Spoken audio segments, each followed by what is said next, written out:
This episode is brought to you by Shopify. Forget the frustration of picking commerce platforms when you switch your business to Shopify, the global commerce platform that supercharges your selling wherever you sell. With Shopify, you'll harness the same intuitive features, trusted apps, and powerful analytics used by the world's leading brands. Sign up today for your $1 per month trial period at shopify.com/tech, all lowercase. That's shopify.com/tech.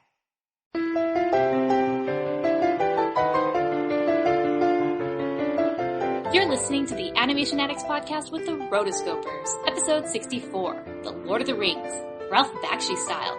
So many miniskirts.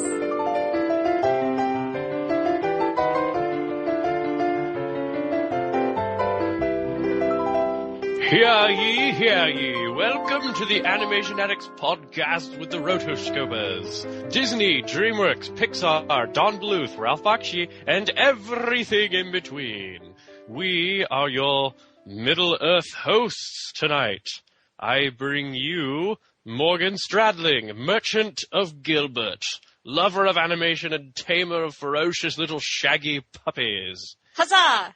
Hail, Morgan. Thank you. How do you do? And also Chelsea Robson, minstrel of the land of Nashville, bringing her love of song to brighten our dreary podcast in the darkest night. Hail, Chelsea Robson. Huzzah! And I am Mason Smith, creator of artistic moving automatons and student of the Mystic College of Texas A&M. And aspiring animation wizard, I bid thee all hello. Yay, Thundertube! Hello, everybody. Hello. So, for those of you who are new to our show, we are the Animation Addicts, also known as the Rotoscopers, and this is our show, the Animation Addicts Podcast, where we talk about an animated film, past or present.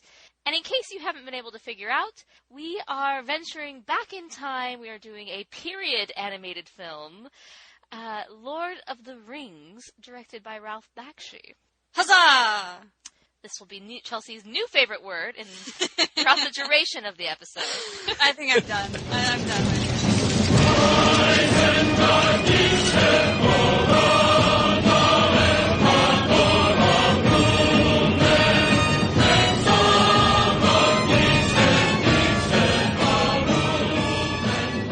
Well, last week we were going to have something on there that a lot of people were asking about. And that is our Nerdy Couch discussion. But we decided to hold off because Mason wasn't there. And so this time, we are going to be bringing you our fantastically much-awaited Nerdy Couch discussion on Horses of Disney. I'm getting vibes of Spirit from 2 episodes ago. Hey, Matt Damon, get out of here. This will be the crowning moment of all of our horse episodes. Of course, The Lord of the Rings has horses in it, but it has Bill the pony, so that's the tie-in. Oh, little Bill. Who gets horribly murdered in this movie? Right? I was like, oh my gosh, they're leaving Bill. It's not like Peter Jackson's where it's just like, go home, Bill, and Bill trots home. Yeah. The Watcher in the Water totally swallows him up. I have to go back to the book and figure out if that's what happened. I wouldn't be surprised. Anyway, yeah, so this is going to be our super sweet nerdy couch discussion on Disney horses, and thank you for waiting until I was back from my exile under a mountain of animation homework. So now we can enjoy this nerdy couch discussion with y'all. The theme of Disney horses has been in Disney films like up until recently, like Tangled had a Maximus. But it even goes back to horses with names in Snow White, like in the first animated feature for Disney. Mm-hmm. And it goes back even further than that because there were horses in the Walt Disney cartoons. Yes. Lots of Disney horses. I think the first is Horace Horsecollar, who you can't forget about him, even though Disney seems to forget about him from time to time. But he is sort of like part of the original Disney horse gang. Yeah. Mm-hmm. And here's a little bit of trivia. Who was the very first original voice of Horace Horsecollar? Probably Walt Disney, since he was Mickey Mouse's voice. No. Bill Farmer. Yeah! Yes! What? I was totally guessing. I Whale was like, farmer? That was one of his trivias on that episode. that's true, in our interview with him. Yeah. Yeah, Oh, man. Up until that point, Horace Horsecollar didn't have a voice, and so was it for the Mickey Mouse? Yeah, it was the Prince and the Pauper. Oh I yeah, believe. he needed a voice, and so they. Oh, so it's a trick question. He didn't even have a voice. He I does. said he Alright, was alright. the original voice. He was. Yeah, he was the original voice. It's just that It just for happened a long 10 years time, ago. right? For a long time, he did not have a voice. Okay. She showed you. That's good. So Snow White, her prince has a horse. No name, at least that we No know name. of. So I think we need to move on to Cinderella. She had a horse. Very nice horse. A little sweet little guy named Major. Major. I liked him. He has a good role in the movie. He's not really too big, but he turns into a human, which is hilarious because then he has the horse teeth. Oh, that's right. And then he also is instrumental in sort of saving Cinderella at the end. Bruno more so than Captain, but Oh, he's Bruno. I just like the most iconic part about Major to me is the very opening scene of Cinderella, where Cinderella is like a little girl and she's watering Major at like their fountain with her dad right there, and they're like petting him. Right. And I'm like, oh, this is such a sweet scene. And like, if you look at the horse, he's very well kept and strong, and like is a good looking horse. And then you fast forward about 15 years later, or 10, I don't know. The house is in disarray, and then all the animals that used to be so stately are like wah wah. They're just sort of like run down, which kind They of turn all goofy. yeah, and it kind of like represents like Cinderella's whole life. Like everything just kind of isn't so awesome. Yeah, and horses live to be about 30 years. So unless that horse was about 15 at that time, when Cinderella was a girl, there's no reason why he should be in such disarray. Prince Philip had Samson, who had a certain affinity for carrots. Extra bucket of oats. Oh. I think he was the first one where it started just having a little bit of Sass.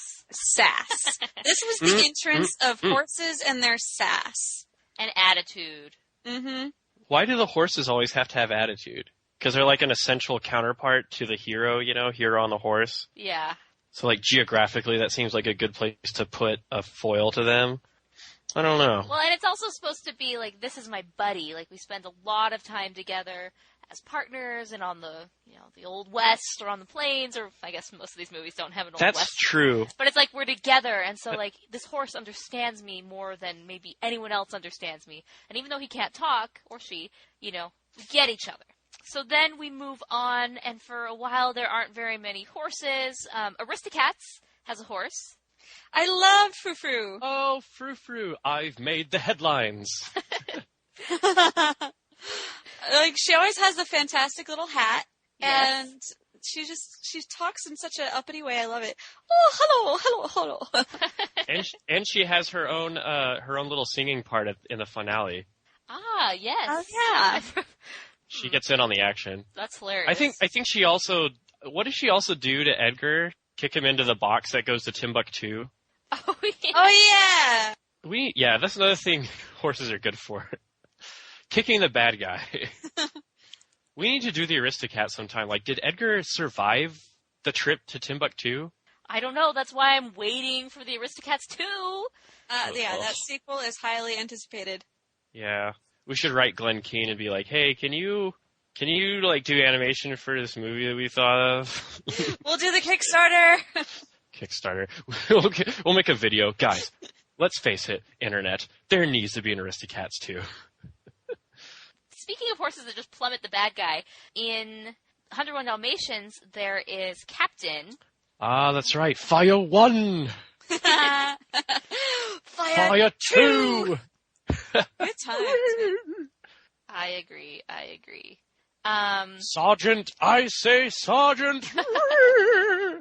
So after this, there's kind of a period of no horses, more or less, and so we jump into, I guess, The Little Mermaid has seahorses, but I'm not counting those. And then Doesn't count. We go to Belle. Philippe, which is I'm going to say it right now, the worst Disney horse is... Philippe is the worst Disney horse? Because we talked about this in our very first episode, he's such a coward. Those are wolves! Did you They're not, wolves! You did not see Belle out there, like, swinging a stick at the wolves. Come on. Maximus would just get a sword out and just start killing the wolves. It's true. He would just eat the wolves. Well, no, but Philippe is the only sound mind in that. He's like, oh, yeah, you have, Marie. First you have Maurice, and he's going off. He's like, oh, yeah, that dark alley looks great. He's like, I don't think so. Let's Maurice go is over very here. Well, he is kind of a loon, so. So he's the foil to the loon. Foil to the loon. That's not a... Okay, let me... that may be our title for our episode. Foil to the loon, yes. That sounds very Lord of the Rings. And then, let's see, what would come chronologically after... Achilles. It'd be sweet if Pocahontas had a horse. If she had, like, a pinto or, like, a painted mare. That'd be really, really cool. But it didn't exist, so I'm making up horses. That'll be the end. We'll talk about horses that we wish we had. Okay. But we have Achilles from The Hunchback of Notre Dame. Oh my gosh! I saw half of Hunchback in theaters, and then the theater broke down, and we had to leave. I don't know what happened. You never finished? Achilles. Oh my gosh, Mason! Hunchback is not my favorite Disney film. People love it.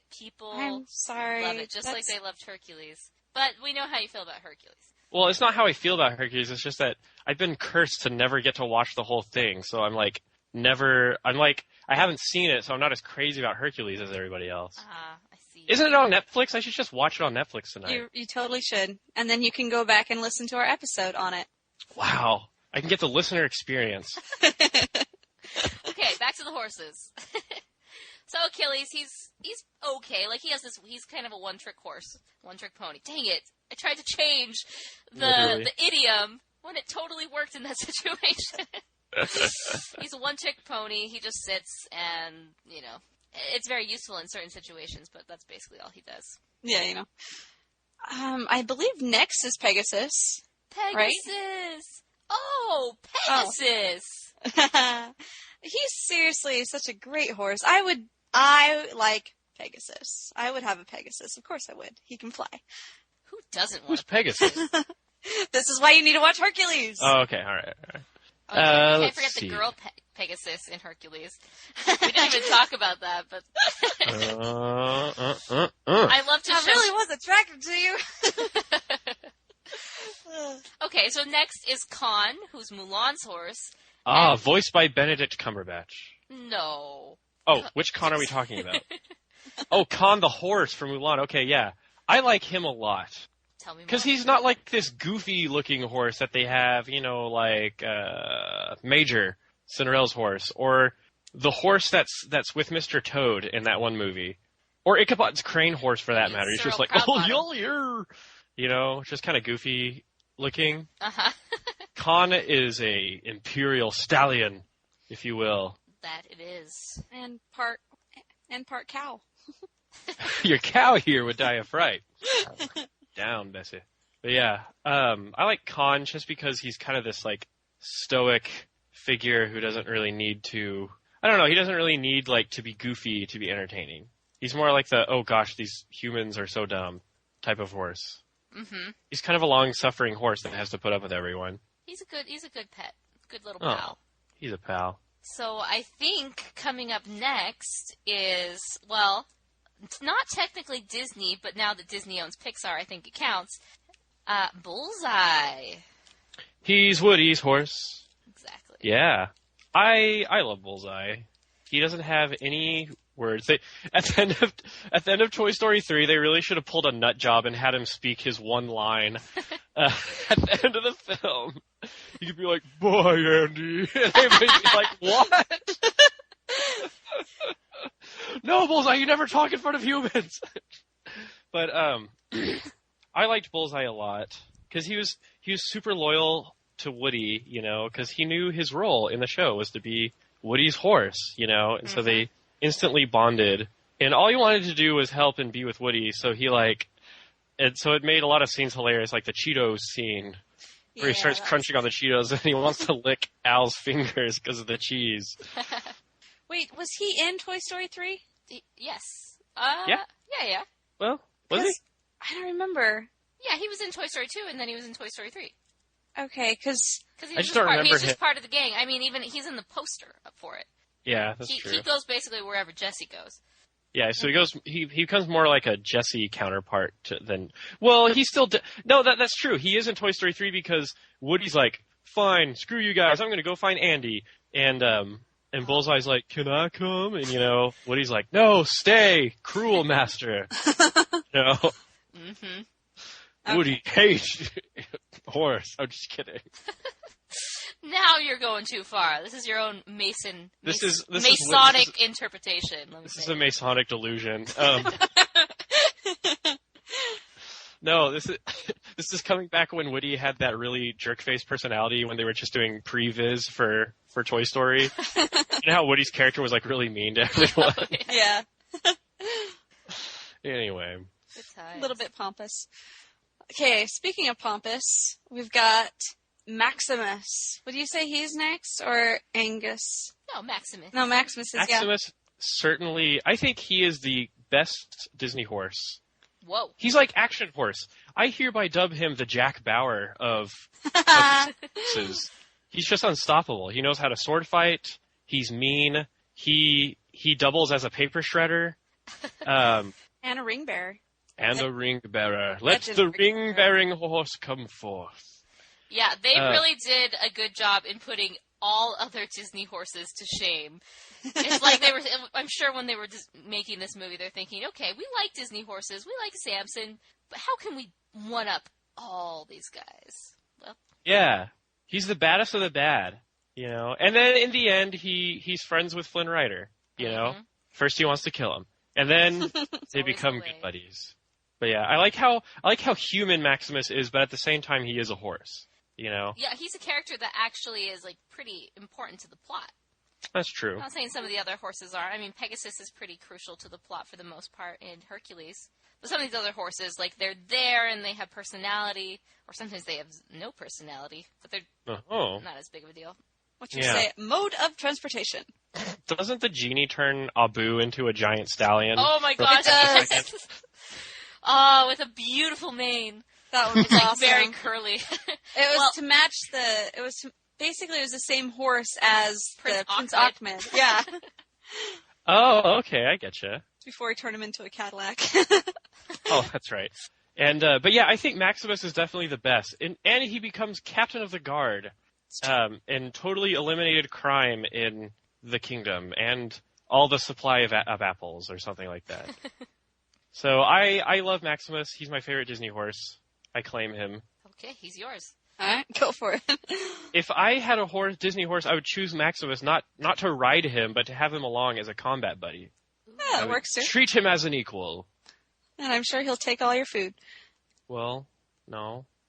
I don't know. We might have a problem then. No. Okay, so let's wrap this up. Which one is y'all's favorite Disney horses? Wait, we have one more. What? So last minute right. horses. Last minute horses. Merida's horse, Angus. I had big hopes for Angus, and he really didn't pan out to be much of anything. And then Anna's horse, who in Frozen really doesn't do much except for runs away. Another horrible horse like Philippe. And then we have Hans's horse, Lemon. Which only has a name because we dubbed him that. Lemon. And now it's official. Mm-hmm. It's pretty awesome. Okay. So to wrap it up, Mason, take it away. Okay, so I've already told y'all who my favorite Disney horse is. So what is y'all's favorite Disney horse, ladies? You can choose Maximus if you want.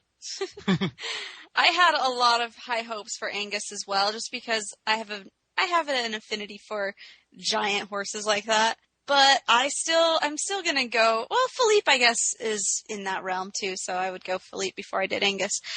But I really like Samson, so I'm gonna stick with Samson.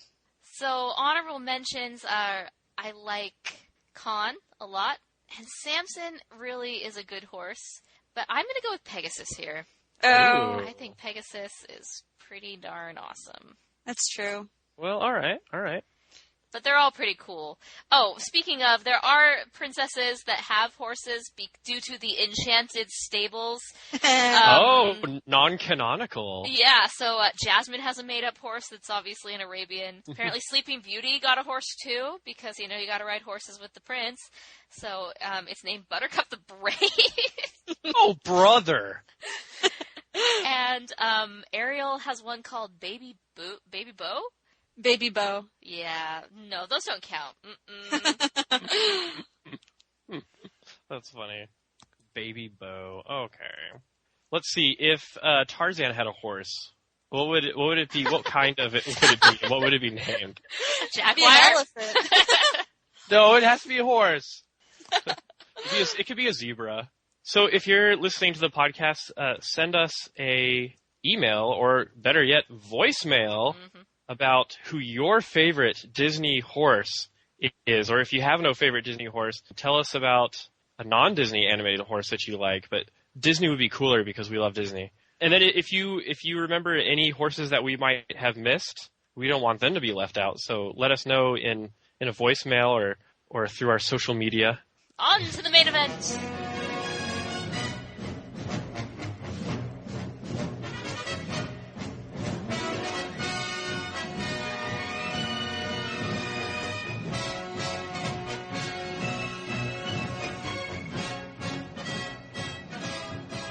Right, so our main discussion, as we hinted at the beginning, is The Lord of the Rings animated film by Ralph Bakshi. Beyond the farthest reaches of the imagination and deep within the human heart, in what is known as the third age of Middle Earth, a tale is told of deeds and beings, a tale of a day when a great shadow will fall across the earth, and ancient sorcerers will lock in mortal combat with the phantoms of the night.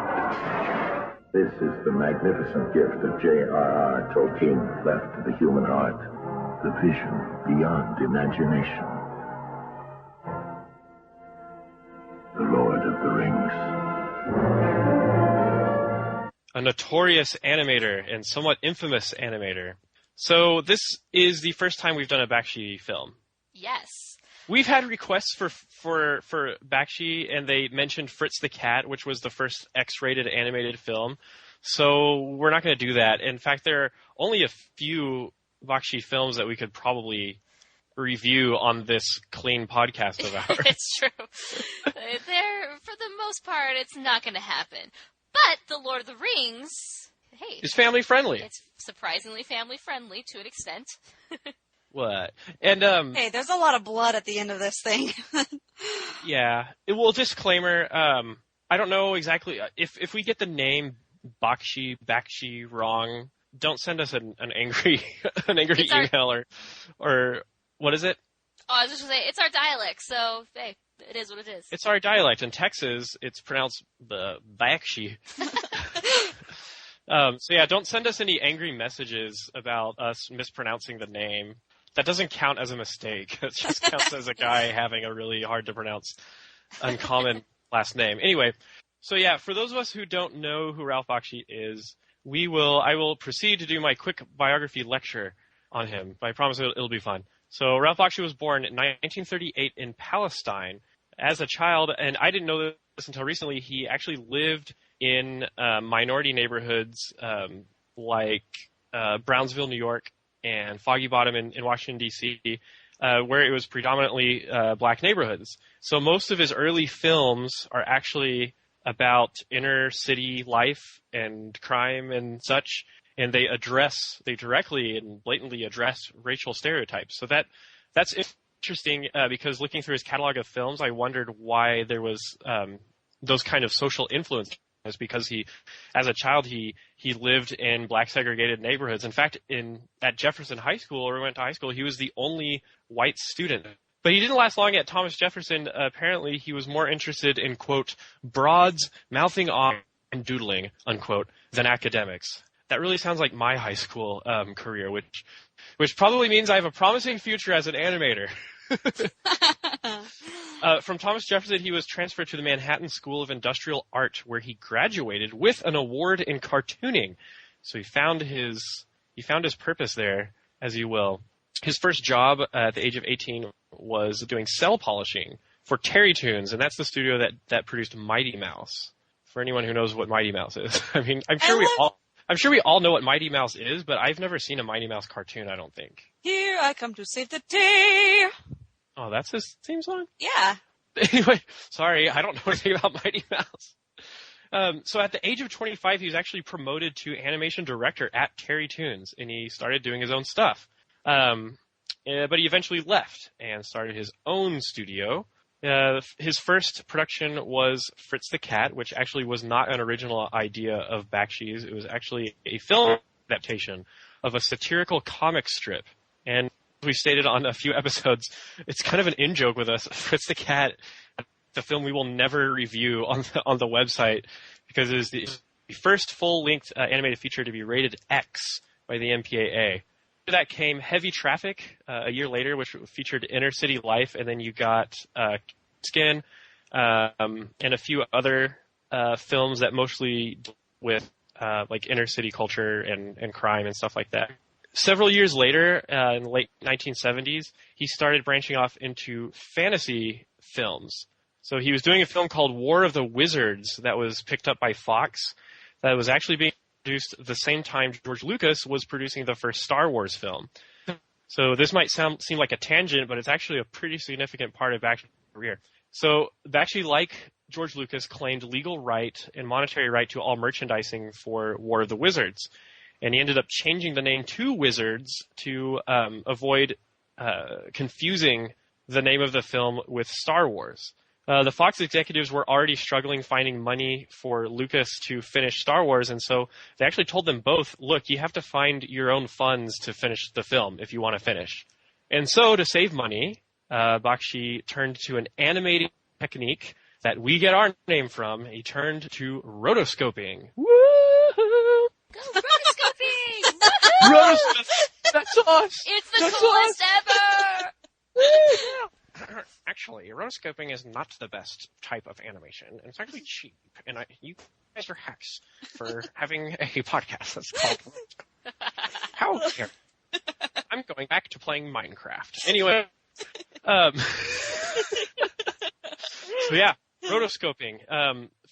This is like your first episode and you don't know what rotoscoping is. Number 1, shame on you. Number 2, just kidding. Number 3, rotoscoping is where you take actual live footage of that's shot of actual actors and you kind of trace over it so that you don't have to know what to draw. Basically, you're tracing these images and you kind of fill in the animation with this live action footage. So it is an easier, cheaper, quicker way to animate. But many will argue that it loses the magic of animation. It just becomes life and not the sought after illusion of life. And we've had a few discussions on rotoscoping on the show. But suffice it to say that Bakshi turned to rotoscoping to help finish Wizards, and it kind of became this like signature technique of his films. So he had a lot of these films, Lord of the Rings, Fire and Ice, which I think I mentioned on our very first episode. And it's like this kooky animated film about barbarians. It's like straight out of like Barbarians Monthly magazine. It's very, the illustrations are all done by like the guy who does the Ice to Earth, album posters. Anyway, so he did quite a large, range of film work, and it was all darker, edgier, and sometimes adult oriented. And that was kind of his shtick, was providing alternative entertainment in the animation world. By 2000, Bakshi retired semi-formally and began teaching animation. In 2003, he started doing more formal animation classes. And he has done some visual work and worked for some shorts and features. But last year, he actually funded his latest animated feature entitled Last Days of Coney Island on Kickstarter. So you can look that up. It's going to be a 2D traditional animated film. It doesn't look like it'll all be totally rotoscoped, but it might have that signature rotoscoping style. And so that's where he is today. He's still in animation. In fact, he's pretty active on Twitter. he'll send out like images of his films, and he'll answer people's questions, and so it's actually kind of cool. He also has a website which, like the Rankin Bass website, really needs a makeover.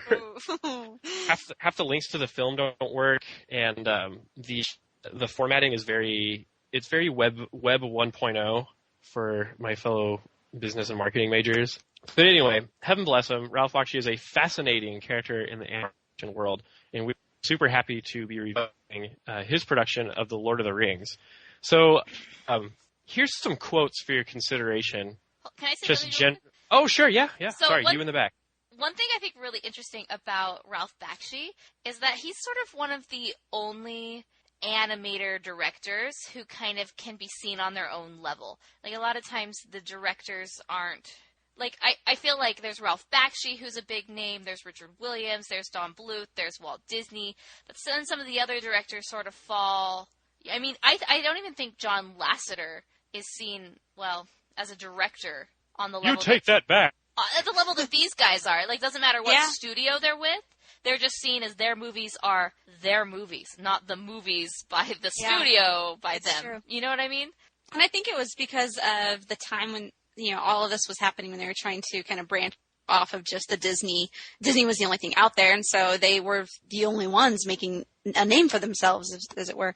And, you got all of the names that you mentioned were kind of integral in progressing the medium forward, I believe.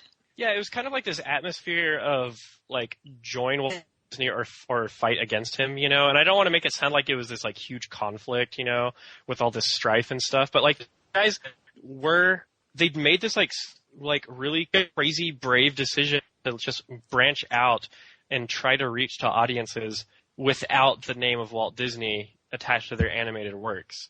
And so, not against Disney, I mean, obviously, amazing, business person and thinker and innovator, but these guys were the rebellious animator crowd, Well, it's also and they did make a name for themselves, and it's kind of cool. It's also the fact that each one of them, they were the ones putting up all the money for it. I mean, if you go with Disney, you've got the power of the mouse behind you. You got funds. They run at least 80% of the world's media today. And if you're going at it by yourself, you got to have some guts and a lot of fortitude to get through all the crap that comes along with not only making a film, but also marketing it and doing everything involved to make anything a success. And that's just going to take your life. Yeah. Now, these guys were picked up by big Hollywood distributors, but cool is that these guys always seemed, like Don Bluth, Richard Williams, Ralph Bakshi, they always seemed to retain independent spirit, and you get the sense that at times I bet they just fought against executives to be like, no, this is my film, this is the way I want it, this is how it's going to be. I think they were the executives. Well, no. Yeah. No, were they? For their, the distributors had the executive team. So, for example, yeah. I was reading when he was doing Fritz the Cat, the executive team, they wanted him to tone it down, they wanted him to change the direction, and he said no. I mean, he really put his foot down and stuck with it. And while I would never agree with the content matter of Fritz the Cat or support it, I do support his independent spirit. Totally. Yeah. And there's something to be said about that. These were true pioneers and rebels in the animation world. Someone should write a book on these guys. Yeah. I'm sure there is a book. Do they have one? I don't know. Do they have one? Maybe on Amazon? Maybe through our affiliate link? rotoscopers.com/Amazon. Go there. I'll do some research to see if this book exists. If so, then there will be a link in the show notes, rotoscopers.com/64. Yeah. Okay, so Ralph Bakshi on a few words and some general sentiments on his adaptation of The Lord of the Rings. So when Bakshi approached the studio and proposed that he direct a 3-part animated film adaptation of The Lord of the Rings, to quote Bakshi, he said, "They said fine because Boorman handed in his 700-page script, and do I want to read it?" I said, "Well, is it all 3 books in one?" I said, "Yes, but he's changed a lot of the characters and he's added characters. He's got some sneakers he's merchandising in the middle." This is what he's saying. And Bakshi said, "I said, no, I'd rather not read it. I'd rather do the books as close as we can, using Tolkien's exact dialogue and scenes." They said, fine.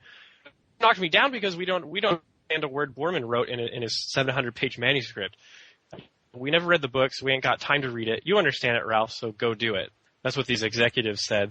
They never read the books. They were just gonna, they were just gonna produce this 700-page script that involved merchandising some sneakers in the middle.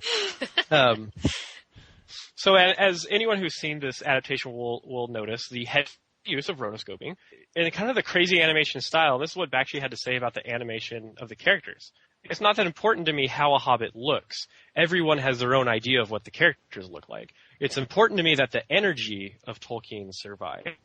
It's important that the quality of animation matches the quality of Tolkien. Who cares how big Gandalf's nose is? The tendency of animation is just to worry about the drawing. If the movie works, whether you agree about Bilbo's face or not, the rest becomes inconsequential. So that's really interesting. And a side note here, Bakshi actually met with Tolkien's daughter, Priscilla, to discuss how the film would be made. They traveled and visited her, and she showed him where J.R.R. Tolkien wrote his books. And so that is something of note, that Bakshi actually made the effort to consult with the surviving Tolkien family members to figure out how the film would be made. It's definitely evident that instead of stylistic choices, he did thematic and element choices taken from The Lord of the Rings and interpreted them in his film. And so on the film's visual style, he had this to say: the film is a clash of a lot of styles like in all my films. I like moody backgrounds, I like drama, I like a lot of saturated color. Of course, a big problem was controlling the artists so they drew alike. How do you have 600 people draw one character alike? The tendency is to want to let the artist have some freedom, and someone would leave off a hat or a horn or a hat on a character. I think we've achieved real illustration as opposed to cartoons. Artistically, we can do anything we want. And so I find it kind of hard to swallow all that, because I do believe in strength in drawing for animated films, and I do believe in artistic freedom. But it's obvious that he wasn't going for a cartoon. He was going for, quote, real illustration. It's almost as if he was wanting to make an animated storybook for, animated illustrations for the books. Yeah. Do you agree? Yeah, definitely. He was trying to go for something different and larger than life than what animation had to offer.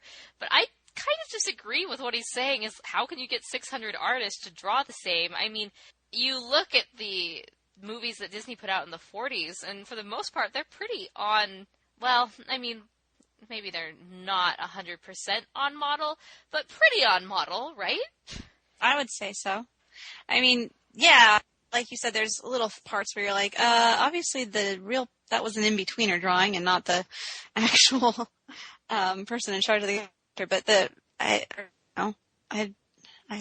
Mason, I don't know. Yeah. I don't know. I mean, in the spirit of being brief, I don't know. I think animated films, I get what he's trying to say, but I believe that animation is more effective and more of an art form when you have strong drawings, when you do care. Okay, good animation is also well-designed animation. Character design, visual development, your previs has to be really strong. So yes, to me, the size of Gandalf's nose is important. Would this film have gotten a different legacy? A, if he had finished it, which he did not finish all 3 books in this film, and B, if he had taken more time to fully animate and fully flesh out the character design of every person in The Lord of the Rings, which in his defense is a daunting task because The Lord of the Rings has a huge cast. Mm-hmm. So no, I don't agree with the whole hey, who cares about this character design? We're making illustrations, but I do understand what he's saying and I do respect it. It's interesting. One of the main things that came to my mind as I was watching this is it kind of felt like a student film. I mean, granted, nowadays our access to technology is so incredible. Things that they were making in huge movies with, I can have HD quality on my phone. It's easy, the type of technology that we have access to. But I don't know, just kind of, it felt like he didn't pay attention to the details. And there were a lot of things that could have been made a lot better. And I think that those things really take a knock at the professionalism of it. And it just made it feel like kind of something mediocre when you don't take that time to really flesh things out. What say ye, Morgan? Well, it's so hard to compare this film to, films of today. But then again, you look at Disney's movies in the 30s and 40s, and they were very good. They feel complete. They don't, They hold up for it even today. Exactly. But then again, they had a little bit bigger budget than I imagine he ever had. And so he had to work with what he did. And so I see this more as an independent film rather than it is a feature-length film, but it's on an independent budget for the most part. Correct. I mean, he doesn't have the staff, the resources, and the talent that he needs. And that's why he had to use the rotoscoping techniques to such extent as he did. And didn't he say that he sort of regretted using them? Yeah, there's a interview they did in 1983 where he did kind of admit that he regrets using so much rotoscoping in his films. So it's really up for the viewer to decide. Personally, my initial thoughts when I saw all the rotoscoping scenes, before I kind of took a step back and looked at it in the perspective that Morgan just said, I was actually a little insulted as a viewer that there was so much just these posterized, filtered scenes of rotoscoped action. I wanted to be like, why didn't he just make a live action Lord of the Rings? Instead of this stuff. No, Jared, as we were watching. I'm surprised Jared watched it. Yeah, I know, right? It's because I was watching it and he wanted to watch basketball, and I said, no, I'm watching this movie and I'm going to finish watching this movie. So we kind of sat around and the basketball game ended because this movie is so long. But I know, horrible wife. But within the first 5 minutes, he was like, this is the worst animated film I've ever seen. And yes, you can quote me on your podcast. And I think that's how the unsophisticated viewer would view this. Like, initially, it's like you have this cowering reaction where you're like, ew, that doesn't look good. And you don't want to give it the time of day. I'm just going to say, I am one of those people. The first time I saw this, my brother had rented it, and this was like, 5, 10, maybe ago probably, and he was watching it and I was disgusted. I was like, what are you watching? Why? Like, oh, it's Lord of the Rings. It's awesome. I'm like, oh my gosh. And so coming back when you guys were like, oh, we're going to be doing this movie, I was like, no, that movie that I walked by and I thought, ew, why are we watching this?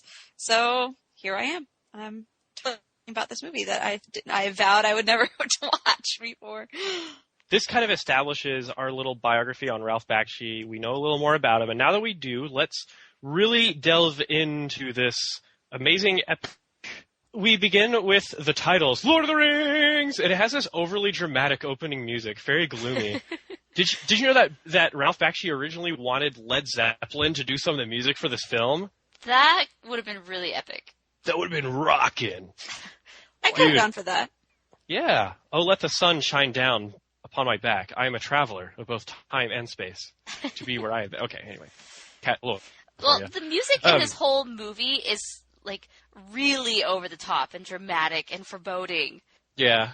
Foreboding. That's like, half of the first book is very foreboding. Yeah, it's all about the prophecy, the One Ring, and Gandalf has to roll every R ever said.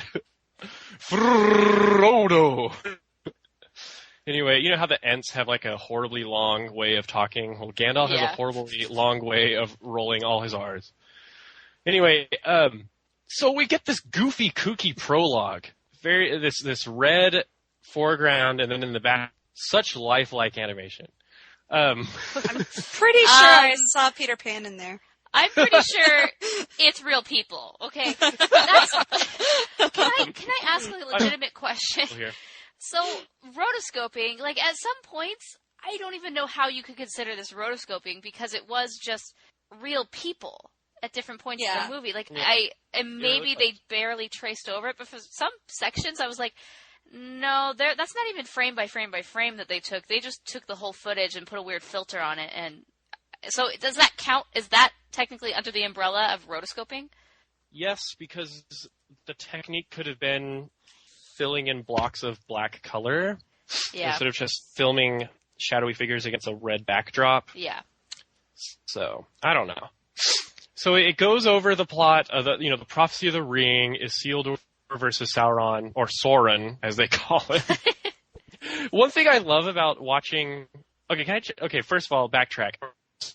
That there are different adaptations of the Lord of the Rings books besides Peter Jackson's films.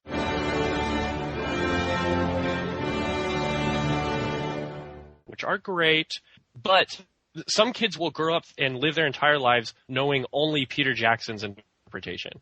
You know? It's totally true. When they think of Gollum, they will think of Andy Serkis Gollum. Mm-hmm. When they think of Frodo, they think of Elijah Wood. Cute and cuddly. So I think it was really refreshing and awesome to see different visual interpretations, but also different pronunciations of the names, you know, different ways of looking at creatures like the Balrog, you know, or Gollum himself. So I like that. Yeah, it was interesting. Although, can I just say, I mean, I feel like we're going to be referencing Peter Jackson's Lord of the Rings.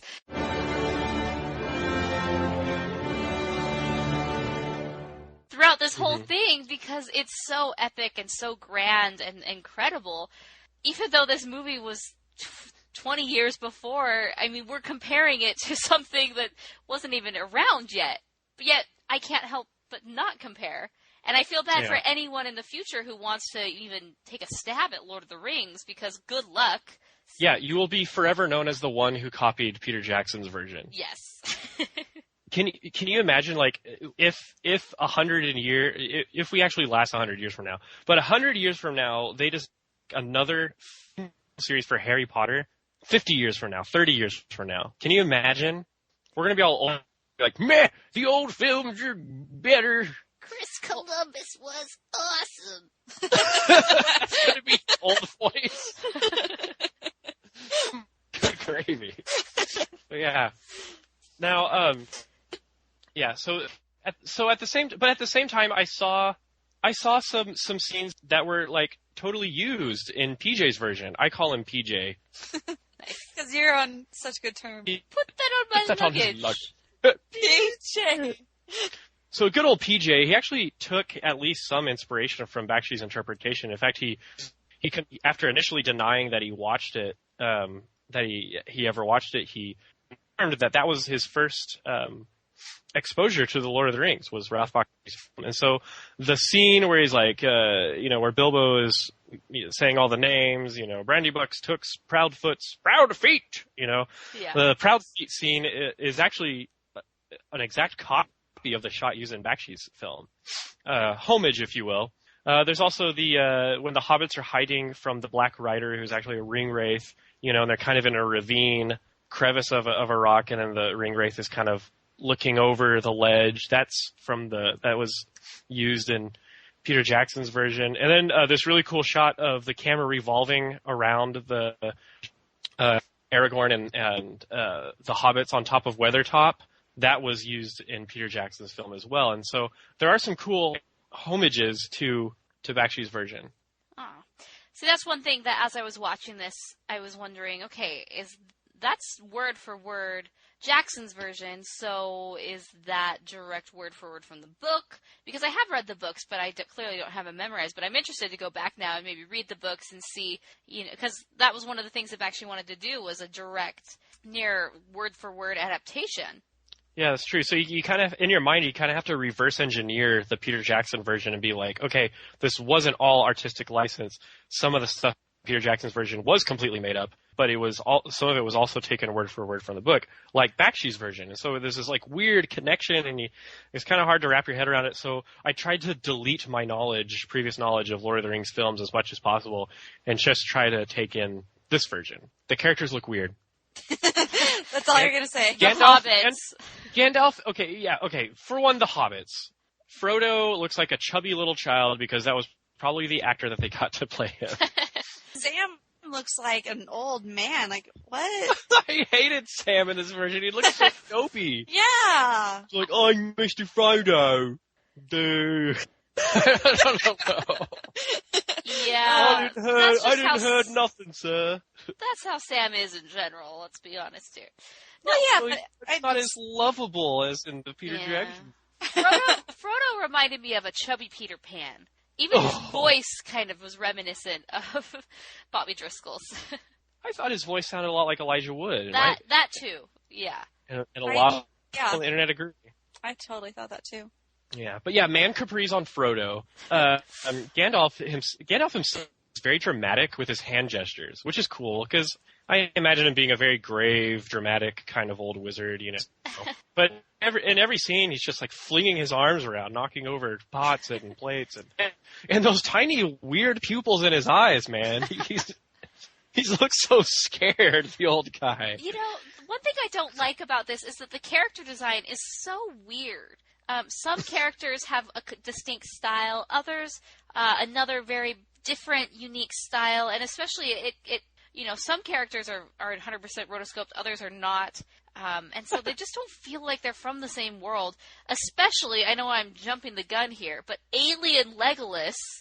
Alien Legolas! I mean, he went from a hunky Adonis of a man in Jackson's version No. to an alien! No. He went from an alien to a hunky Adonis. So you have to remember That's that. true. Our chronology of watching Peter Jackson and then Ralph Bakshi. Right. No, I see any of the Peter Jackson stuff as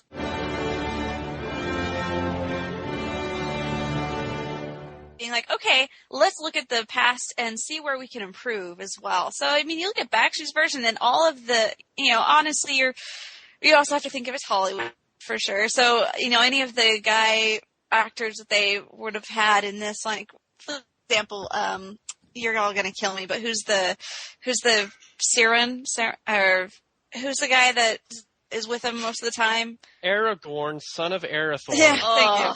Chelsea. I'm sorry. Whatever. So Aragorn, for example, like he just looks like a strange old man. No, he looks like the hunter. He looks like The hunter from Snow White. Snow White. Yes, he totally did. Can I just say that all these characters kind of look like characters from the Living Scriptures videos? They all ran in the same circles. Probably have big noses if they're bad guys. Telling you, telltale sign. No, Ralph Bakshi said, "Who cares how big Saruman's nose is?" I do, because that's my gauge. How evil are you? How big is your nose? How big is that schnoz? No, okay, any listener, if you go back and look, if you watch any of those, that's how you know if they're evil. King Noah's like, "Give me more wine." Good gosh, look at that schnoz. He's evil. Anyway. But anyway, so yeah, like you're looking at, and all of the actors, obviously, that they had play all these characters are going to be a lot more attractive than what he was drawing in here. So I think he missed the boat as far as like making an attractive character design. Otherwise, you just don't get the girls' vote for it. I don't think anyone gets any girls in this movie. So there's no girls in this movie except for the one. How refreshing. No, there's like two. There's the one queen that she just kind of stands there. Oh yeah, Galadriel. Uh-huh. And Cosmic Disco Galadriel. Was the 70s. It was, wasn't it? Yeah. Oh, the ring wraiths are extremely creepy. Which ones are those? Okay, so they're on their way kings. to Bree, and they're the 9 kings who've turned into ring wraiths, so they're the creepy guys on the horses. Oh, okay. And then, so when he gets off of the horse and they're hiding, and he just kind of, kind of limps over to them, Scene. Great scene. That's super. That scene is very creepy, just as creepy and ominous as it is in Peter Jackson's version. Like, I was very disturbed as he was, like, the weird limp and hunching. That's something that's not in Peter Jackson's version, but I liked it. It was like, you're not supposed to be alive, but you are, and you're really hanging on by a thread. Downright unnatural. Yeah. Downright unnatural indeed. See, all that went through my head at that point was like, oh, they could totally outrun that dude. Like, he can't even walk straight. Just run. Not when he's on his devil horse. Oh, that's true. The devil horse. There's this one scene when they're trying to cross the river, and you look, and one of the ring wraiths blatantly has a cowboy hat on. No. Go back and watch it. I have it saved. One of them looks like he's got a cowboy hat on. Hey, get a screenshot of that, and we'll put that in the notes. But the overall design is really weird for the characters. So many miniskirts. They're out in the cold. They're out in the cold on the Pass of Edoras, and Aragorn is just in his tunic and miniskirt, and he is strutting it, we give roto movies like this a hard time, but the thing that I do take from it is I look at it and I think about, as I said before, they did take the medium a little bit further, and it just kind of progressed everything. Like, it's a very creative idea, and everything that he does with the designs, it's like, okay, I can see where you're kind of trying to, like, spread your wings a little bit here. But it kind of reminds me of how, we all go through our quote-unquote awkward stage. And I'm really glad for all that I learned in junior high, but honestly, I don't want to go back and look at it. So this is kind of animation's awkward stage. That's what I'm thinking. Like, just away from those pictures, and you're like, all right, just move on. Yeah, I honestly felt like I was transported back into like a 1930s Fleischer cartoon. Like, it just had the same feel of unsophisticated, still growing pains, still figuring out the medium, and yeah, like it felt like we had gone back in time 50 years. I think of like Walt Disney's Alice cartoons, pretty much, where Alice just clearly doesn't seem in place in the world of the animation, and that's kind of how these rotoscope characters, like, they weren't even on the same plane at times, like with the background. Like, they didn't, if you just straight animated it, you could make it work with the background, but kind of taking a character and forcing them into the already pre-designed background, it just didn't work for me. It just felt very, antique. Yeah. And then you had shots like in the Prancing Pony where it just totally destroyed all illusion of hand-drawn animation. It was just basically live-action footage with a posterization layer on top of it, down to where they had speaking lines with Frodo, and it was just like a live-action dude talking, But in the Prancing Pony, there were songs for Chelsea. Oh, yes. Just give me a little ditty and I'm happy. I was actually surprised there weren't more songs in this version, because that's one thing that typifies Lord of the Rings, is that, like, there's a song, like, every few pages. They just start singing. Characters are not afraid to burst out into song. Mm-hmm. But They're here, well in there touch was with their only singing side. there was really only that one song. Yeah. Well, there was a song during the Uruk-hai attack on Helm's Deep. It was kind of a gibberish orc song. Yeah, they're like, ooh, ha, he, we are orcs, Isengard, go, go. Anyway, that was interesting. But yeah, there.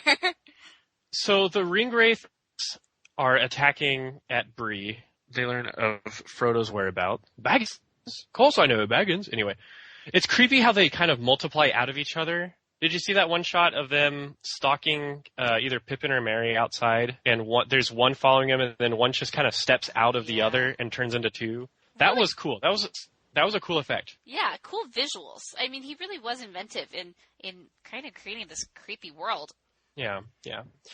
We have our laughs about how goofy some of this film looks, but there were some pretty cool special effects pulled off here. For the 1970s. Specifically, I think the part where, on Weathertop, where the Ringwraiths are coming and they're sort of translucent, that was awesome. Ooh, yeah.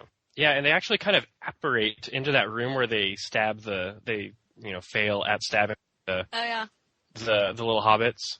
And they just kind of like, and they're just like there. That'd be really creepy. That's very ghost-like. It definitely plays on their like ghostly evil appearance. Very Zelda bad guy. Weathertop to Rivendell. And Rivendell looks like I imagine Rivendell to look. And they're all like, hey, it's us. Oh, Gandalf, I'm alive, blah, blah, blah, blah. And then they have this cool council, Elrond.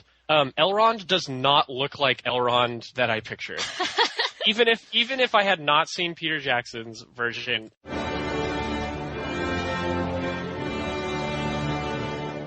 That does not look like Elrond. He looks like a Roman centurion just sitting there. I like Boromir. Boromir is this like big knight Viking guy.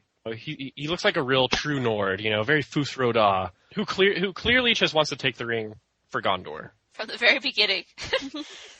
Yeah. They're like, all right, the Council of... can I just say something? My name is Boromir, and I think the ring should go to Gondor. Am I right? Am I right? And everybody's like, okay, we were just about to order food, but you've made this super awkward, so no, we're just going to get down to the point. Oh, and one of the biggest disappointments is Gimli. He doesn't look like a dwarf. He's just like a dude with a beard. He's just like a lumberjack. Yes, Gimli's just as tall as Aragorn and everybody else. I'm like, Yeah, that was odd. How are they going to toss that wolf? Could they not get an actor? I'm like, could they not get an actor who was short? I know. That really is the only thing that explained it, because they needed to rotoscope this guy. I don't know. Don't think it would have been that hard. You know what? You know what else I didn't like? Okay, so in the pub at the Prancing Pony, there was blatant rotoscoped footage of actors, but in Rivendell, all the elves get to be fully animated. Ooh. I'm calling racism on this one. If I was a dwarf, I'd be like, a dwarf gets improperly drawn, but the elves get proper drawing treatment. How do you guys like the backgrounds in this movie? Did you even notice it? Or how do you like the look and feel of the movie? Okay. I noticed the painted backdrops at Hobbiton in the Shire, and I thought those were very beautiful. Yeah, everything else from Moria to Rivendell to Helm's Deep, to Rohan, it just seemed very generic. Like, oh, this is a cave that you would see in like an illustration for Dungeons and Dragons. Yeah, I felt that the color palette that he used, except for in Hobbiton, it was just grungy. And I don't know, it just didn't resonate with me. I tried to find the beauty in the backgrounds and in the characters and in like the aesthetic that he chose, but I just couldn't. It was just so grungy and just not my thing. Especially when it was the rotoscoped people where there was this like weird, layering on top of them. I'm just like, my eyes. He didn't really care about the visual appeal unless it was communicating the spirit of Tolkien. I mean, that's a decision that makes this film campy and will give it a cult following, but I didn't connect with it, Yeah, I didn't appreciate it. Some scenes in Moria were cool. For one, I love Gandalf trying out the different passwords, and he sounds like he's saying, egg roll! Yeah. Egg roll! I totally thought that's what he said. It's like, who called out for egg roll? Yeah. The orcs, okay, the ring race orcs are cool rotoscoped. I think they're cool. I think it kind of works for them. Although in one scene, I'm pretty certain I saw a plain naked dude in one of those shots. It was a naked dude. I saw a bald guy in there somewhere, and I was like, that's odd. Bald orc. Orcs don't go bald. But the Balrog was cool. Freaky, actually. My thing is, I wish he would have spent a lot more time with a lot of the backgrounds, going back to what Morgan was talking about, like backgrounds and character development. Like his whole outlook on what you said earlier, it's like, as it, conveys the spirit of Tolkien. I'm like, well, there's something to be said about something being aesthetically pleasing to the eye and, drawing people in. So I think they missed that. But I think from his perspective, there's something to be said about not being aesthetically pleasing and still successful. Because this movie was really successful. It had like a $3 million budget, and then it made about $30 million in the box office, and was considered to be a huge success. Huh, okay. Well, yeah, who knew, right? Who knew? Showing someone this movie nowadays and say, do you think this movie was a hit? You would not get, oh yeah. But it was. So I liked the Balrog. Yes, what do you like? He has the body of an ape, the head of a lion, which is a cool. Okay, that was creative. That was a cool design choice. Whether he liked it or not, I don't know. I thought it was cool. He just kind of like floats in, and when he's scary, he's like, "Move aside, orcs," So I thought it was cool. The scene where Gandalf faces off against the Balrog is definitely not as dramatic as Peter Jackson's.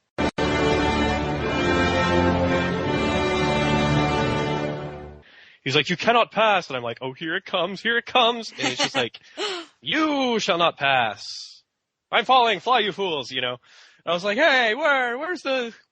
You kind of have to, like I said, you have to reverse engineer what you know from Peter Jackson's films. I liked his interpretation of that scene because I think that scene is one of the most iconic in the Fellowship of the Ring for Peter Jackson, and so just to hear it, enunciated differently or emphasis on different parts of it. I mean, it wasn't even a big deal compared to Peter Jackson's. Just like, oh, well, he fell, and then they try to be like, no, and then they run away. I mean, little less dramatic, but this whole movie on a scale is less dramatic. Yeah, totally. And actually, I don't know if it was like this for y'all, but everything after Moria just kind of seemed to float away like a dream. Like, It just kind of seemed to kind of bob in and out, and like, okay, we're here now we're here. Oh no, orcs, oh no, captured. It didn't have that flow or drama that the first part of the Fellowship had. Yeah, I agree. The beginning was really good. And I would say I'm held my attention mostly through where the actual Fellowship of the Ring ends. But with the ending of this one, when they're in the visiting Galadriel and whatnot, it's not as clear. The final battle's a little I don't know, it's interesting. But really, once it hits the Two Towers section of the movie, I'm out. I think it's maybe because I'm expecting it to be done. I'm like, no, it should have ended here, and I need to recoup, and then I come back. But it was muddy. I couldn't really stay focused, and it's just like, wow, there has been so much introduced to this point that I can't take it in anymore. Yeah. So that's where I think a straight-up attempt to adapt all three films into one film just doesn't seem plausible, because I just got done watching the Rankin Bass Return of the King, which was the first time I had seen it, but I thought that it was all three movies in one movie, but it really wasn't. It kind of skips over 1 and 2 and moves into 3. It just kind of lightly sprinkles over 1 and 2. I think he was trying to finish off this version, because this one doesn't have it. It would seem that way. Yeah. I feel like the best way to do this movie, if you were to do all three, you would have to skip the Two Towers. Everything in the Two Towers just cut out for the most part. And boys are going to hate us for this, but the Two Towers, what it really did was just establish Gandalf's ascension to a white wizard, the involvement of Theoden in the War of the Ring, and the downfall of Saruman. Yeah. And bringing Gollum back into the story, into the equation. So that's pretty much all it establishes. And so if I would have been forced to include all three books into one film, then yes, I would glaze over the Two Towers. Even though it's my favorite out of the books, it's my favorite out of the PJ's movies, the battles are bigger statistically in Return of the King, and the stakes are higher.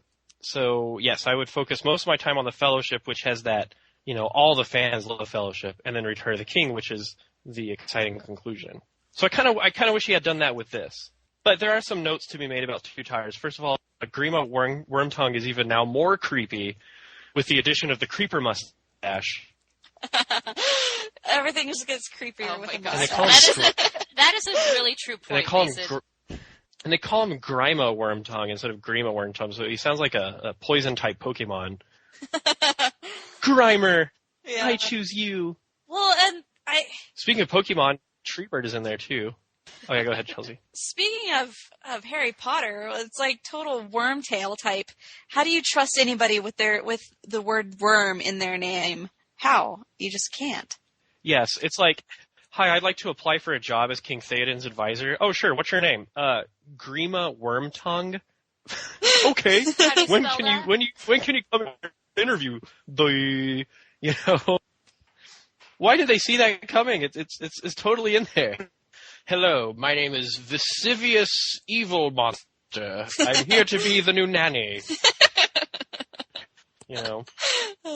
Baron that guy, at your service. I'd like to be your butler. These are names that you should not trust. It's Bad Geese, French. It's a Muppets reference. I mean, at this point, there's nothing for me to say about the Two Towers sequence because I was just so disengaged and uninterested in everything that happened at that point. I'm just let's just move on. I mean, I know Gollum comes, and then we visit, Rohan, and then there's the battle. But all of a sudden, I was watching this, and I swear I was paying attention. But next thing I know, battle at Helm's Deep, we were just in the thick of it. Yeah, whoa, why? And what? Who is this, and why? And okay, never mind. And we're done. And literally, we're done right after that. I love the ending. It's huzzah! Orcs are vanquished, Saruman is defeated, and we save Middle-earth! Roll credits. I know. Wait, what about Shelob? Treebeard just scooped up Merry and Pippin and went off in the wilderness. What happened with that? There was, no resolution for any of that. What about the ring? Wasn't the ring the whole point of Oh, yeah, that too! Yeah! I was I don't get it. What's going on? Oh, yeah, the ring, that too. That thing. Oh, that was Gandalf's funny. yeah, whatever. Weeks later, Gandalf is all right, we have rebuilt Helm's Deep and the kingdom of Rohan is safe. And Aragorn's hey. Oh, and Theoden is hey, thanks for your help. Hey, so what was that help you needed about that ring? Oh, crap! Well, get the eagles. Why didn't we use them in the first place? Yeah. So yeah, the ending was very abrupt, and the fact that it was just 2 out of the 3 movies just kind of is a bad taste in one's mouth. I really wish he could have finished it, but I don't know if I could have sat through a movie that had all 3. No, I couldn't have. All 3 books. Now, here's a question. Although the Two Towers was very abbreviated, very much abridged in this movie. Now, I have a question for you guys. If Ralph Bakshi were to somehow get funding today in 2014 to do this final movie, would you want to see that version? I would donate a computer to his studio myself so that they could do some computer-based matting of characters and stuff. Well, that's one thing, because if they were to do this again today to, like, finish the saga, you couldn't do a CGI version. You had to have it look and feel kind of like it was from the same movie, but improved, right? Yeah. So, it couldn't just, I don't know, or they could just fix it all up and say, yeah, we learned from our mistakes. I don't know. Those are all kind of techniques from like a bygone era. So I don't know. I haven't really thought about that. That's a very good question. I guess the world will never know. I would think. I would think, and this is my bottom line for the film. I would think that audiences today would have a really hard time relating to an animated Return of the King like Ralph Bakshi did the first books. Yeah, I'll agree with that. Just as rotoscoping is very much outdated. It's not relatable to animation fans. What are you saying about us? Okay, it's not. It doesn't seem as relatable to audiences. We're outdated, and we don't relate to fans. We're washed up. That's true. Yeah, strike that, reverse it. But I don't know. I just don't think it would make an impact on audiences today like it did back then. Totally. But you are right. It was a success when it was released in 1978. You know. Was 1978. So I hate to be cynical about it, but I don't know. It would be really weird if he did the exact same techniques and treatment on The Return of the King. Yeah. What would he do for Shelob? Just like rotoscope a tarantula? Just have it crawling across the screen? Oh, good times. I hope Ralph Bakshi never listens to this episode. I hope so also. Okay, so speaking of Ralph Bakshi today, we talked about the Kickstarter that he was doing.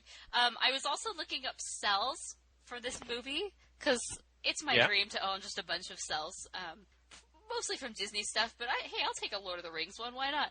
And so apparently on eBay, he himself, Ralph Bakshi, from his own account, is selling a bunch of cells from his films, and there's about 10 of them from Lord of the Rings, and some of them are kind of cool, with like main characters. Yes, I'll include the link in the show notes, and the link's right here for you, Mason. Oh, cool. And for just a mere $295, you can own a real-life autograph production cell. I think that if I were to choose one of these, I would choose the one with Saruman and Gandalf kind of in debate. Oh, the kind of rockin' sockin' boppers over there? Totally. Or there's one... I would do Aragorn. Let's see, what's this one of Aragorn and Boromir in a lover's embrace? Yeah, and to me it looks here. like a side-scroll like fighting game. Like oh, yeah! It comes complimentary autograph, it says, and fast and free shipping. All right, so let's rate this movie. Okay, so here's my final rating. I'm going to do 2.5 stars for Ralph Bakshi's Lord of the Rings. Here's why. The film definitely succeeds as an animated illustration of the Lord of the Rings, but I don't think it's effective as an animated film. And so while I do think that the heavy use of rotoscoping while that technique is revolutionary, and it shows the independent spirit of Ralph Bakshi, and I know that with Wizards it was actually a necessity, but kind of grew into his trademark. It's still kind of weird, and it doesn't really work for me. And like Morgan was talking about, the way the characters just don't seem to blend in with the backgrounds kind of hurts the aim of illustration. Even illustrations need to have good design and good composition. And so from an animation student standpoint, I didn't really like the film, but as a Tolkien fanboy, I really appreciated a chance to watch a different interpretation of the books from Peter Jackson's. And so 2.5 is respectable, but not a great animated film in my opinion. I hate to be so meh about it. I mean, there were lots of things I did like about it, but I know, and it just doesn't seem to have aged well. Definitely has not. I hate being negative at all, and this just makes me sad to say it, but I would probably give it, just on the fact that I sincerely doubt that I'll ever willingly watch this movie again. I'll give it like 1.5 stars. 1.5 stars? I don't even know why. Is this your lowest rating yet? I think this is all of our lowest ratings yet. Hear ye. No, I've given a 2.5 before, I'm pretty sure. Honestly, I'm pretty sure that I gave even The Thief and the Cobbler, I gave a better score than this. It wasn't even completed. I'm sorry, I can't even do it. But I will, like I said before, in props to them, it's something that you spend a lot of time doing, and you spend a lot of time and energy trying to come up with something, and the fact that you just went out and just, was a doer. I can give him, as a person, a good old 4 stars. Like, I appreciate the man. Not so much the project, but I appreciate the man. Okay. Thank you, Chelsea. So, man, I hadn't even given any thought to what I would rate this movie until now. It's all on you, Morgan. I'm in a bit of a pickle. It's all on you. Save the rating of this film. Well, I can tell you that I'm not going to go higher than 2.5 stars. I really was actually invested in this movie at the beginning. Like, very jarring visuals at the beginning where I'm like, whoa, I had to, like, slap myself to be like, what are you watching? And then, then I accepted the visuals, and then I was able to move on and enjoy the story. And I really did like the story for the most part, and the characters. And then it hits Moria after Moria, and then it hits the 2 towers sequences, and it's just, it drags, and it's slow, and it's not clean, and they're still, I still get jarred by the visuals occasionally from time to time, where I'm like, what did I just see? And so, man, for that reason, I'm going to go straight in the middle and give it 2 stars. Enough said. Enough said, right. 2 stars. Wow, I was the optimist in this one. Optimist Prime is me.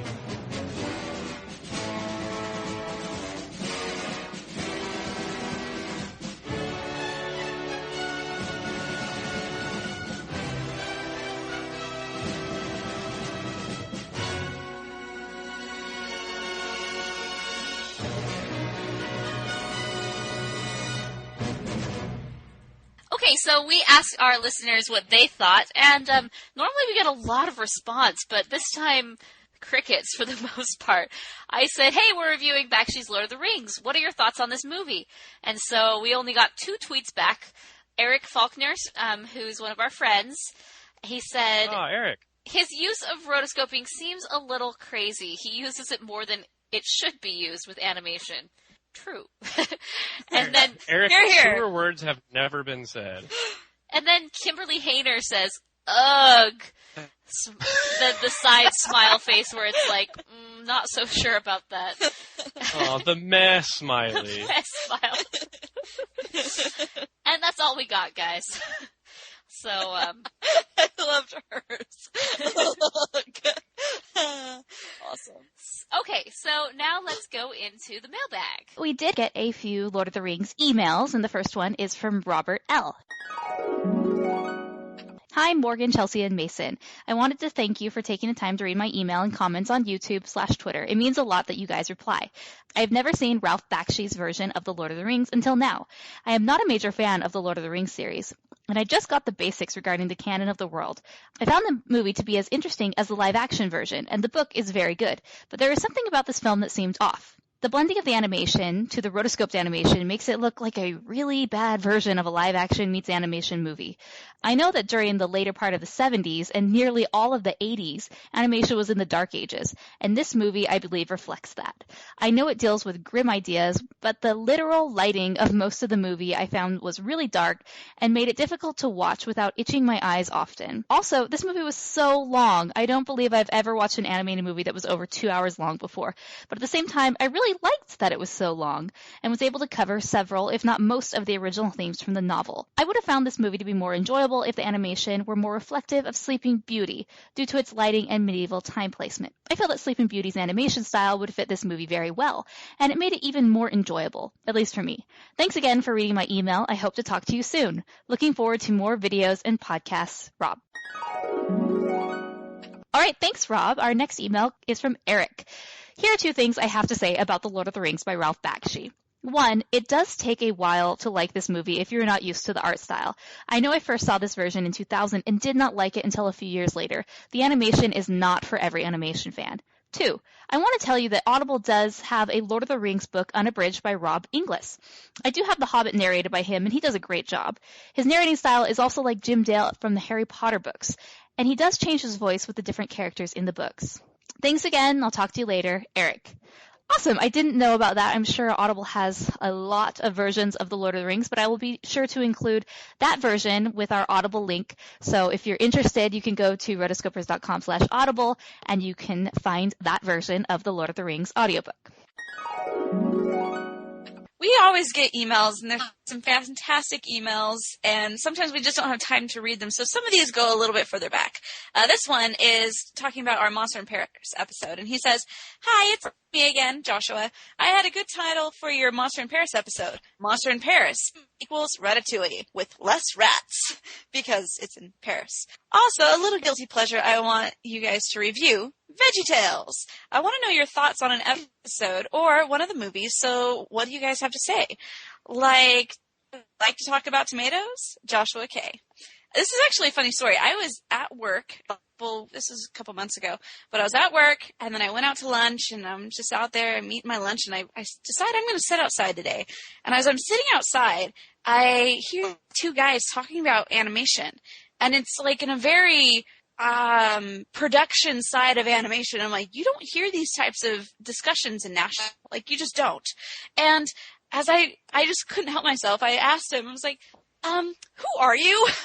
Like, what do you do? It turned out to be the creator of VeggieTales. And I was like, awesome. What? Yeah. Was it Billy Graham? No. Oh. Billy Graham's not the creator of VeggieTales. Oh, I've got that wrong. Sorry.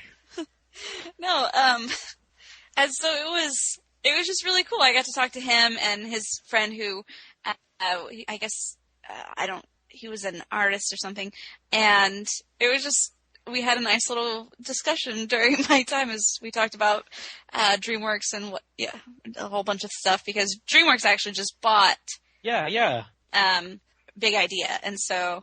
Well, are they going to keep to the original spirit, no pun intended, of the show with the new Netflix series? You know, I have no idea. Like I said, he was out of it by now. He's like, yeah, I created it, but I sold, and so I don't do it anymore. So I don't know what they have planned on doing from future episodes of it. But I always liked VeggieTales. Any times that I ever saw it, I haven't seen all of them, but you know, even the ones that I've seen, I've been like, hey, that's cool. So yeah, that's my VeggieTales moment. Larry Boy and the Fib from Outside Space. I heard Justin Bieber's in talks for voicing Larry the Cucumber. Yeah, right. Just kidding. Justin Bieber is an abomination now. Thus saith Morgan, judgment is decided. Deport him! Deport him! Deport him! Unclean. I got a little piece of fan mail here from Billy Lockwood. To Morgan Stradling, Chelsea Robson, Mason Smith, and the other Rotoscopers contributors. I'm a big fan of your animation podcast and all of the informative articles you post on the site. I think my favorite episode was the Toy Story episode. You have good taste. Mason and the other Rotoscopers, I am impressed with your abilities to quote animation movies, including the Toy Story episode. I'm a fan of animation and currently work for an architecture company in Baltimore. Cool. On the support webpage, there's no link that goes to a PayPal webpage to make a donation. Could you add a link here so I can make a donation to your website? Also, any thoughts on selling Rotoscopers merchandise, like a t-shirt or magnets? Thanks, Billy Lockwood. Well, Billy, you are about to strike gold with that idea. I've been campaigning for Rotoscopers t-shirts for a while, and we've been talking about it, but I think this year we're definitely going to get serious about them. But I agree about Rotoscopers merchandise. Mason, do you not know about the Rotoscopers contest? What? Oh, it's coming. Rotoscopers t-shirt contest. Calling all artists. Chelsea, in the last episode, had an incredible introduction to this. She made it seem like she was the Fates from Hercules, and she was announcing the Rotoscopers t-shirt contest. So actually, if you go to rotoscopers.com/t-shirt contest, it will bring you right to the link where you can find all the information about it. The contest is going until the end of April, and what we are going to do is you just send us an email with your design at therotoscopers@gmail.com, and then us three as the hosts will be an executive committee, and we'll go over all of the designs. We'll pick our favorites from there, and then we will have a fan vote on what should be our very first t-shirt that the Rotoscopers do. So, wow. Pretty awesome. And then the winner gets a free t-shirt, and then we'll start selling them on the site. They also get immortality in the halls of the Rotoscopers forever. Songs will be sung of their graphic design abilities. Mm-hmm. It's true. Mm-hmm.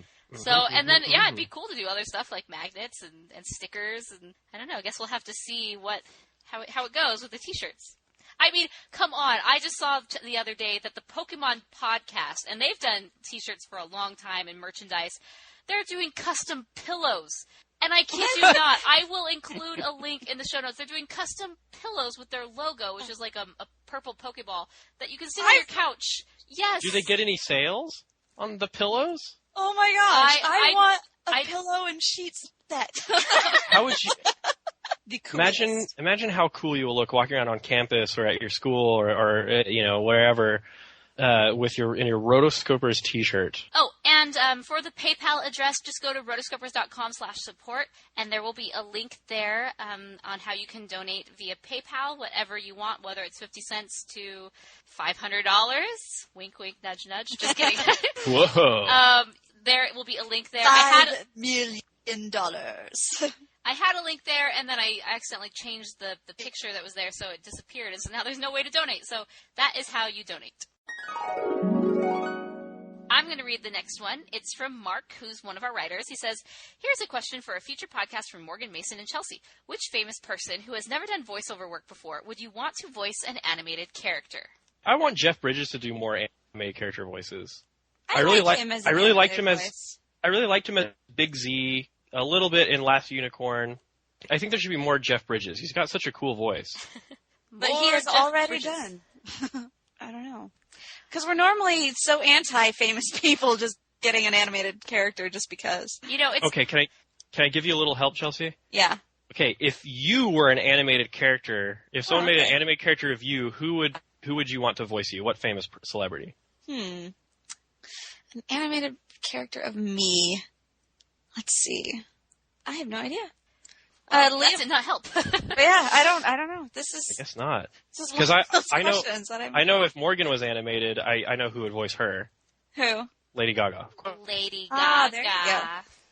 It's true. There you go. Thinking about this question, if you would have asked me a few years ago, I would have said I would have loved to have seen Idina Menzel voice an animated character, and that actually came true. I thought she was super cool. Personally, I wish she would have maybe voiced a villain rather than Elsa, who's not so much a villain. But other than that, I'm kind of at a loss for who I would want to voice an animated character. More Jim Cummings, that's what I say. More Rob Paulson. Rob Paulson's awesome. Jim Cummings. I was an animated character. I think I would be voiced by who's that guy? I forget his name. Tom Cruise? I'm just kidding. Has Tom Cruise ever been an animated character? I wouldn't doubt it. Has he ever done voice work for an animation? Hey, if Brad Pitt can do it. I'd be Andy Samberg. Andy Samberg would be the guy who would voice me. Nice.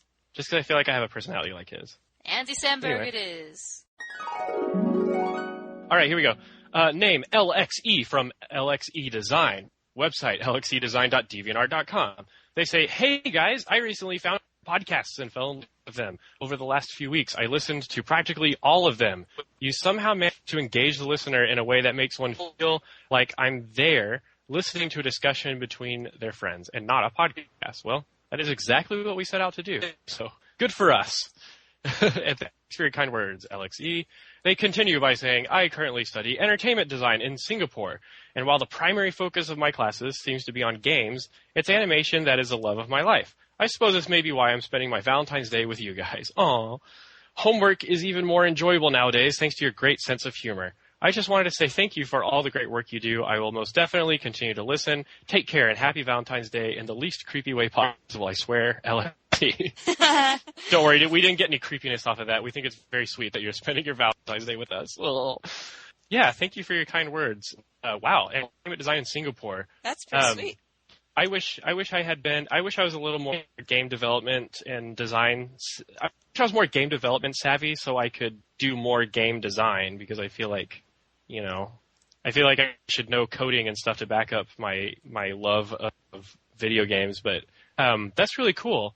For me, game design is pretty much animation. Like, games are pretty much animation but scripted.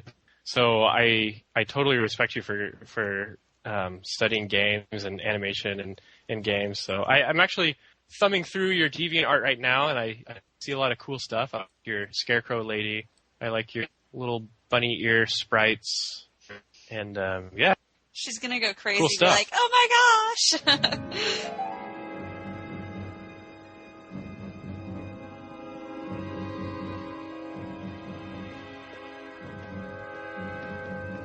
Mason, have you heard about the Animatics hashtag?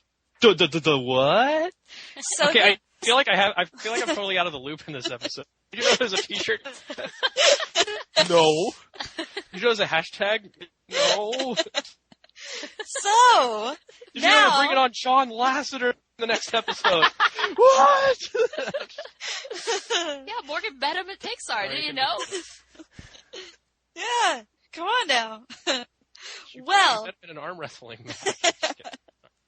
Well, on Twitter, you can now type in ANIMAddicts as a hashtag, and that is for anybody, if you're ever listening to this episode and you're thinking, hey, I want to tweet about this, that's the hashtag you're going to be able to use.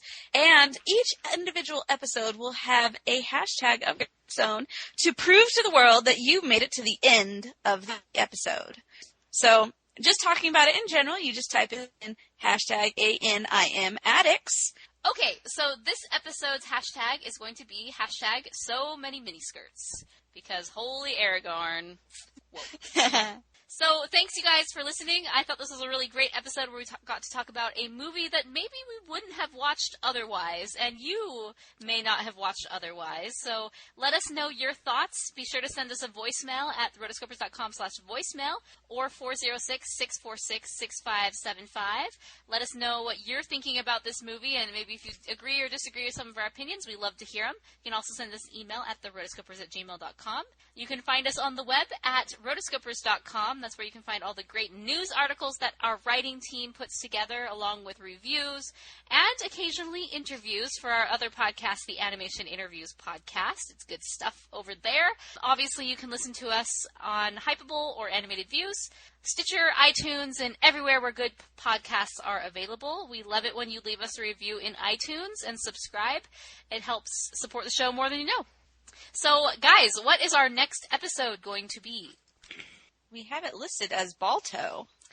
So again, I'm totally out of the loop. Let's see. Well, we were going to move on into a dog segment. So we're going to do animated movies with dogs. Which I am really excited about, because we've got a couple really good ones on the list. But what's up? I like Balto. Let's do dogs. Dogs. So we're moving on to our dog series. We're going to be doing Balto, followed by... Up as the user-voted episode. Oh, snap. And then, freaking love Up. I'm so excited. All dogs go to heaven. All Yay! good things. All good things. So yes, right. be sure come back. be sure to send in your emails or voicemails for those episodes, and we'll be sure to include them in those episodes. So again, we're doing Balto, Up, and All Dogs Go to Heaven. And hey, maybe we'll do Bolt afterwards. Why not? Why not?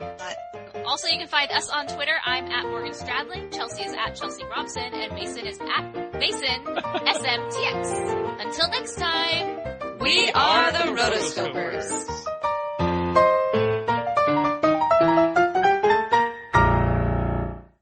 Oh, he's got these nice man. I have a top 20 priceless gifts from Ralph Bakshi prepared. I have a screen recorder and I have a GIF animation generator. Bring it on, dude. So So the rotoscopers will have a fine clickbait list of 20 blankety blank blank blank articles. You gotta click you won't believe number 5. You won't, true patriots can't not cry after watching this video. Sorry, I hate clickbait. I'm on FoxNews.com a lot. Ooh. I know, they're like, what are those things that jump on your back? I hate those things, those zombie things from Redeads. Ocarina of Time, yes. Redeads. And you're like, get off of me! Totally. My eyes! The goggles do nothing! The goggles do nothing.